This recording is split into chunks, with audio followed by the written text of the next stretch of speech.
할렐루야. 지난 한 주간 얼마나 바쁘셨습니까?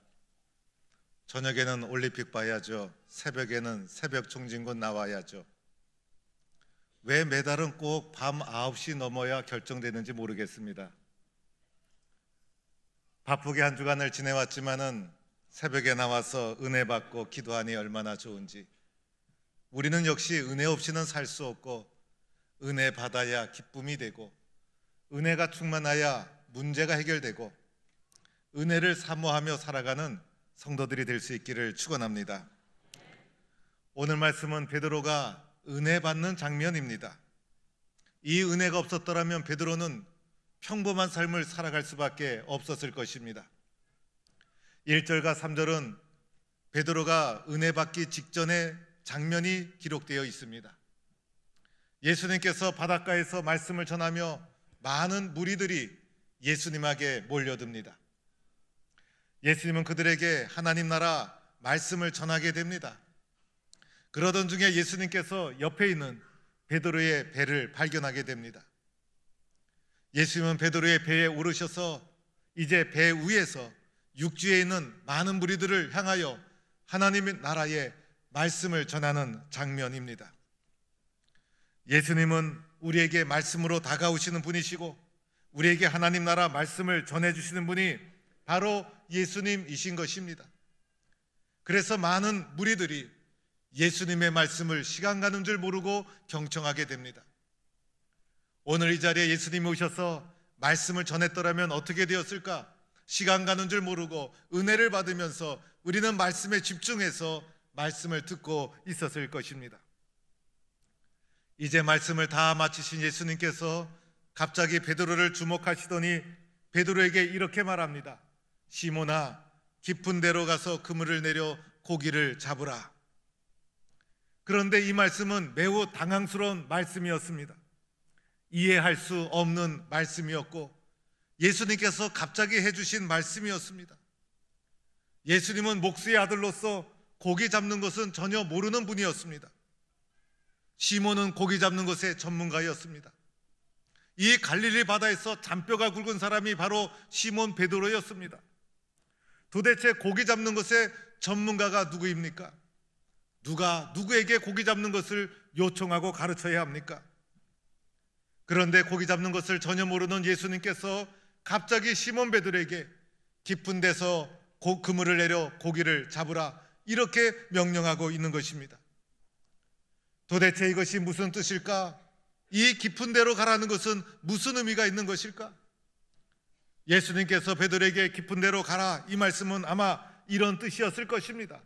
시몬아, 깊이 있는 인생을 살아야 되지 않겠느냐? 시몬아, 내가 의미 있는 삶을 살아야 되지 않겠느냐? 시몬아, 내가 본질을 추구하는 삶을 살아야 되지 않겠느냐? 시몬아, 내가 영적으로 살아야 되지 않겠느냐? 진지하게 생각하며 인생을 살아야 되지 않겠느냐? 더 나아가 내가 구원을 받아야 되지 않겠느냐? 이렇게 인생의 본질을 추구하며 살라는 주님의 귀한 뜻이 이 속에 담겨 있었다는 것입니다. 지금까지 베드로는 이러한 삶을 살지 못했습니다.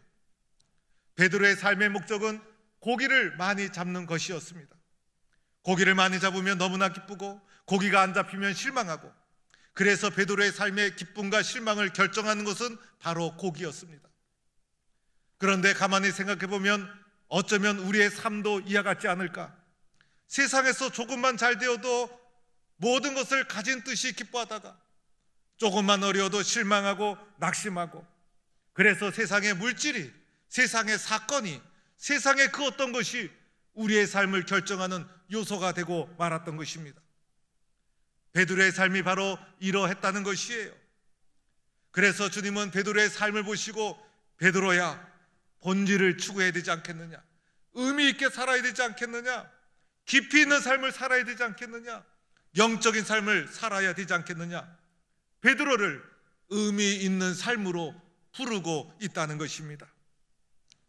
그물을 내리라는 것은 무엇을 말하는 것일까? 그물을 내리라는 것은 순종하라는 것이에요. 행동하라는 것이에요. 삶으로 살으라는 것이에요. 머리로만 이해하지 말고 귀로만 듣지 말고 삶으로, 생활로, 행동으로 주님의 말씀에 순종해라. 그것이 너에게 놀라운 변화를 줄 것이다. 예수님은 베드로를 초청하고 있는 것입니다. 예수님의 이러한 부르심에 우리가 선택할 수 있는 것은 둘 중에 하나예요. 순종하느냐 불순종하느냐. 순종하느냐 불순종하느냐. 우리의 선택은 둘 중에 하나일 수밖에 없습니다. 여러분, 시몬 베드로가 얼마나 자존심이 있는 사람이었어요. 이 사람은 고기 잡는 것의 전문가였어요. 그런데 예수님은 고기 잡는 것을 모르는 분이었어요. 오늘 우리는 예수님이 말씀하시면 예수님이 말씀하시니 순종해야지 이렇게 우리는 받아들일 수 있지만은 이 당시 이 순간은 베드로에게 예수님은 낯선 사람이었어요. 전문가에게 비전문가에게 이래라 저래라 하면 기분이 좋습니까? 비전문가의 말을 전문가가 따라갈 수 있습니까?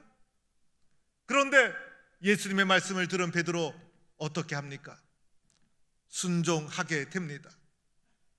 그것도 베드로의 상황이 순종하기 어려운 상황이었어요. 밤이 새도록 그물을 내리고 고기를 잡다가 허탕을 치고 돌아온 그 아침이었어요. 밤이 새도록 그물을 내렸지만은 잡은 것이 없었어요. 지금 또다시 그물을 내린다고 해서 고기를 많이 잡을 수 있는 것도 아니었어요. 자신의 경험, 자신의 지식을 포기하고 내려놓지 않으면 순종할 수 없는 것이었어요. 몸도 피곤하고 마음도 피곤했어요. 예수의 말씀에 불순종할 수밖에 없는 여러 가지 이유와 형편이 있었어요. 예수님이 누구신지 잘 모르는 분이었어요. 예수님은 고기 잡는 것에도 모르는 분이었어요. 그러함에도 불구하고 베드로가 예수님의 요청을 듣고 놀랍게도 이렇게 말합니다. 말씀에 의지하여 그물을 내리리이다. 말씀에 의지하여 그물을 내리리이다. 놀라운 일입니다. 베드로의 이러한 순종이 베드로의 삶을 변화시킨 것입니다. 여러분, 베드로는 지금까지 자신의 경험을 의지하며 그물을 내렸어요. 자신의 기술을 의지해서 그물을 내렸어요. 그는 갈릴리 바다의 전문가였어요. 그러나 그 결과가 어떠했습니까? 자신의 삶이 하나도 나아지지 않았어요. 희망이 있는 것도 아니었어요. 특히 오늘은 더 그러했어요. 밤이 새도록 자신의 기술을 의지해서 그물을 내렸지만은 아무것도 잡은 것이 없었어요. 인간의 경험과 지식이 아무 쓸모없는 그 순간 예수님이 그에게 찾아오셨던 거예요. 나의 경험, 나의 기술, 나의 지식, 이 모든 것을 다 내려놓아야만 했어요. 오늘 이 순간 베드로는 내 기술이 아니라, 내 지식이 아니라, 내 경험이 아니라 말씀에 의지해서 그물을 내리기로 결단합니다. 베드로의 마음속에 말씀에 대한 믿음이 들어간 것이었어요. 베드로는 어려운 일이었지만은 배를 다시 몰아 바다 한복판으로 갑니다. 깊은 곳에 그물을 내리는 순종을 합니다. 그 결과 어떻게 되었습니까? 고기가 너무 많이 잡혀서 자신의 배로 끌어올 수 없을 정도가 되어서 옆에 있는 동료들의 배의 도움을 받아 육지로 배를 끌고 올 수밖에 없는 만선의 기쁨을 누리게 됩니다. 사랑하는 성도 여러분, 예수님의 말씀 앞에서 베드로의 지식과 경험 아무것도 아니었어요. 세상을 살아가는데 조그마한 기술은 될 수가 있지만은 예수님의 말씀 앞에서 우리가 가진 기술, 지식, 경험 너무나 작고 보잘것없는 것입니다. 예수님 앞에 나오면 내가 가진 것 아무것도 아니에요. 마침내 베드로가 어떻게 합니까? 예수님 앞에 무릎을 꿇게 됩니다. 예수님 앞에 완전히 굴복합니다. 자신의 모든 것을 내려놓습니다. 주님, 나를 떠나소서. 나는 죄인이로소이다. 베드로가 주님을 말씀에 순종하기 전에는 선생님 이렇게 부르다가 순종하고 나서는 주여라고 하면서 신앙의 고백의 내용이 달라집니다. 그리고 주님 앞에 무릎을 꿇고 나를 떠나소서. 나는 주님을 감당할 수 없습니다. 나는 주님을 감당할 수 없습니다. 주님은 나보다 크신 분이십니다. 내 경험, 내 지식보다 주님은 더 위대하신 분이십니다. 주님, 나를 떠나소서. 나는 죄인이로소이다. 자신이 죄를 지었기 때문에 이렇게 고백한 것이 아니었어요. 주님 앞에 나를 비춰보니 나만큼 연약하고 부족한 죄인이 없다는 것을 발견하게 됩니다. 베드로가 은혜 받는 장면입니다. 베드로가 변화되는 순간이었어요. 사랑하는 성도 여러분, 우리가 살면서 가장 중요한 것은 베드로처럼 주님을 만나 은혜를 체험하는 것인 줄로 믿습니다. 우리들은요, 주님을 만나는 일이라면, 은혜 받는 일이라면 적극적으로 나서야 합니다. 세상의 그 어떤 것이 나를 바꿀 수 없습니다. 오직 주님의 말씀, 주님의 은혜만이 나를 바꿀 수가 있는 것입니다. 오늘 베드로와 예수님의 만남을 보면 예수님이 한 것이 두 가지가 있었어요. 첫째는 베드로를 선택해 주셨다는 거예요. 많은 사람 중에서 베드로를 선택해 주셨어요. 베드로의 배에 올랐어요. 예수님의 주권적인 선택이었어요. 그 어떤 기준이 있는 것이 아니에요. 아무 공로가 없음에도 불구하고, 자격이 없음에도 불구하고 예수님께서 무조건적인 사랑으로 베드로를 선택해 주셨어요.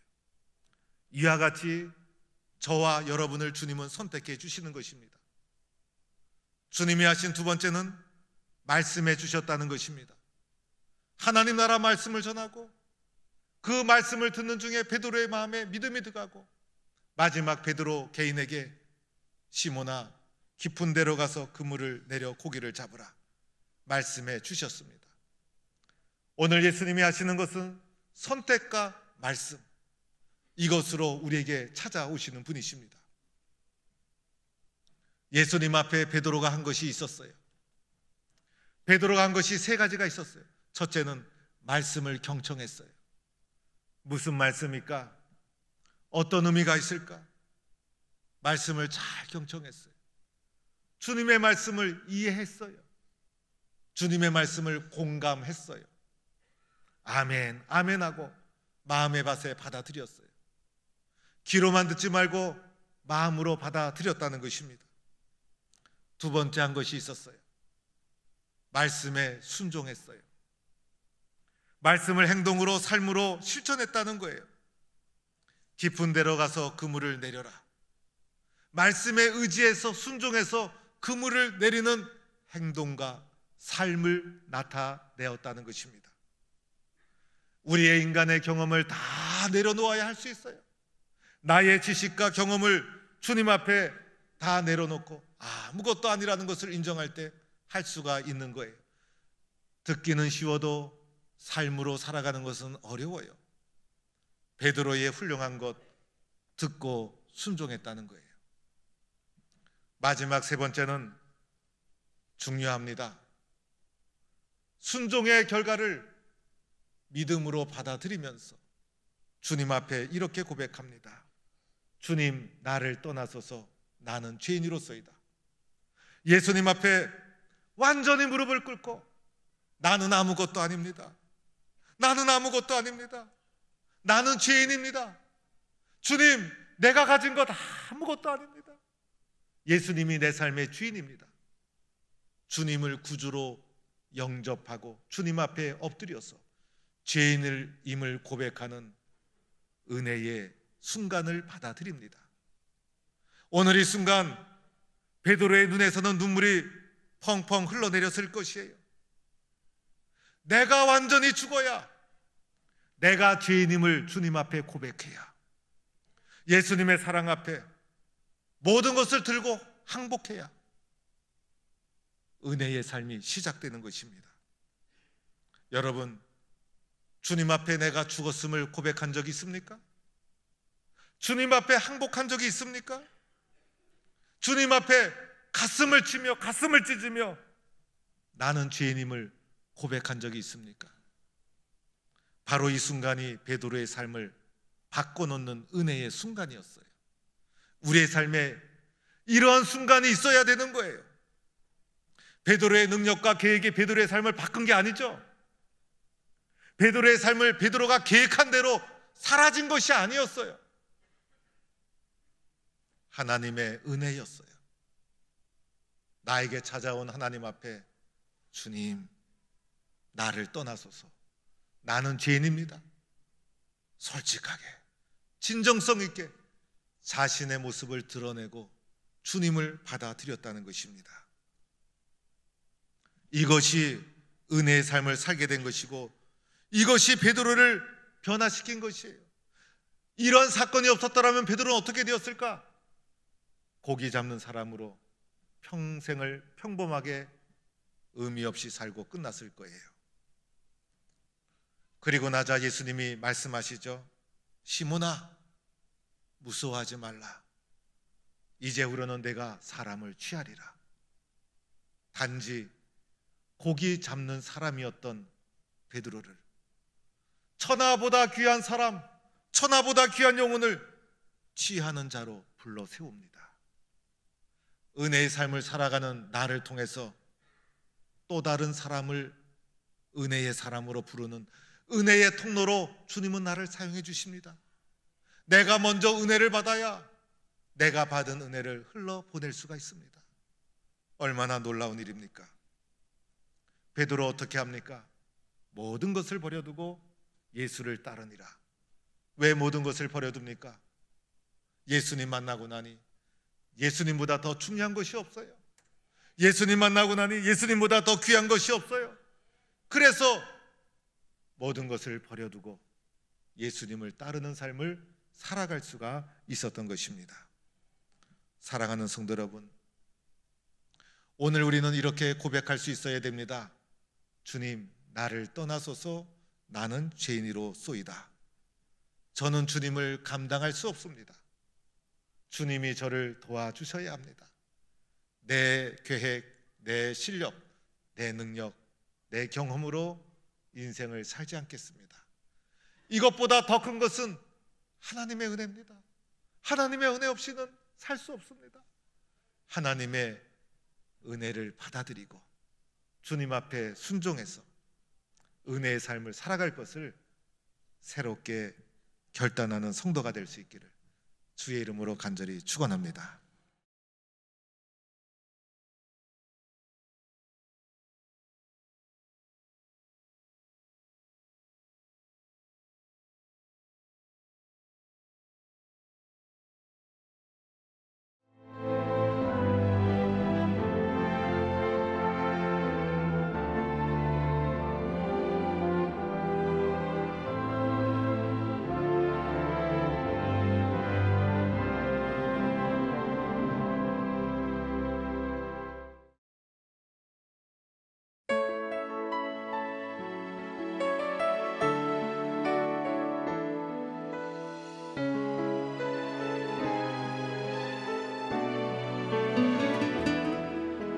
주님 큰 영광 받으소서.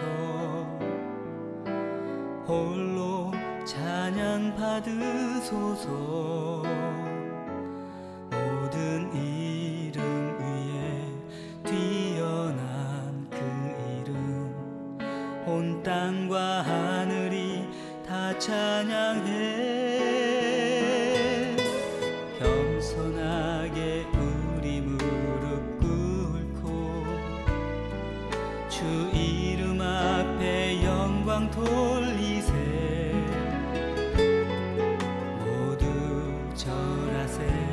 독생자 예수 주님께 찬양 드리리. 모든 영광과 존귀와 능력 받으소서. 받으소서. 영광과 존귀와 능력 받으소서. 받으소서. 그리스도 살아계신 하나님.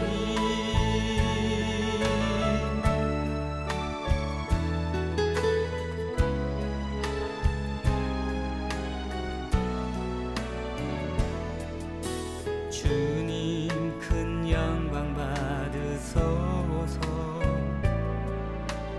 홀로 찬양 받으소서. 모든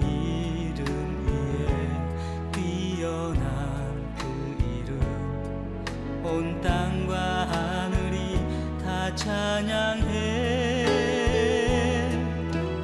겸손하게 우리 무릎 꿇고 주 이름 앞에 영광 돌리세.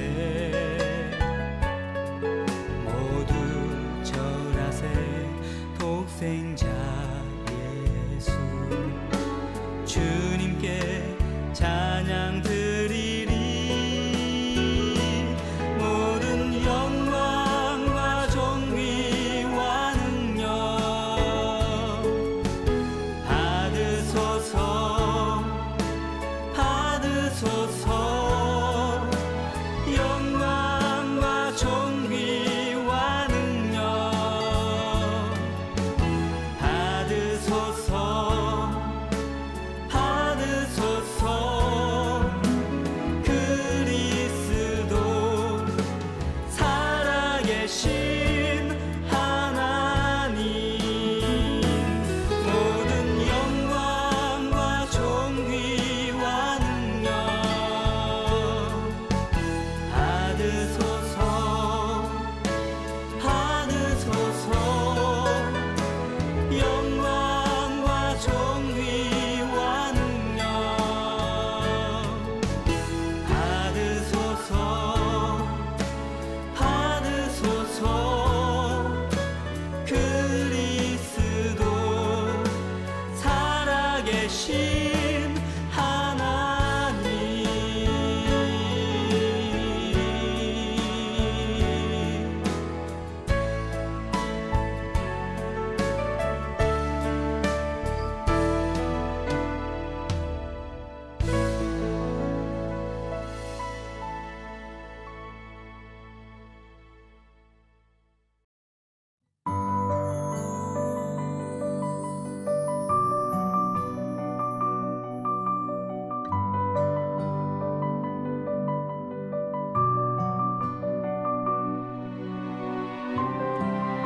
여호와는 내게 복을 주시고 너를 지키시기를 원하며 여호와는 그의 얼굴을 내게 비추사 은혜 베푸시기를 원하며 여호와는 그 얼굴을 내게로 향하여 드사 평강 주시기를 원하노라 할지니라 하라.